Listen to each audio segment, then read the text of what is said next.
Συγχαρητήρια στον Μπάμπα και στον Φρέντι Μπρούκς για αυτή την προσπάθεια που έγινε εδώ. Ανεβάζει το beach volley και είναι μεγάλη υπόθεση να μπορούμε να συνεχίσουμε να παίζουμε beach volley και έτσι βλέπουν τα μικρότερα παιδιά και όλοι φυσικά που θέλουν να ασχοληθούν με αυτό το άθλημα. Συγχαρητήρια και πάλι ιδιαίτερα στο Φρέντι. Με τη σειρά μου να δώσω συγχαρητήρια στον Φρέντι Μπρούκς, στον Μπάμπα για τη διοργάνωση. Ένα πολύ ωραίο τουρνά.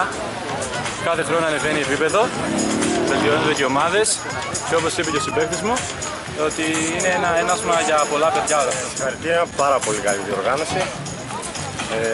Καλές ομάδες, βοήθησε πολύ και ο καιρός. Ευχαριστούμε πάρα πολύ τον Φρέντι, καταπληκτική διοργάνωση, καλό επίπεδο. Για μας ήταν μια πρόκληση γιατί επανήλθαμε μετά από πολύ καιρό, κόστηκε τραυματισμό.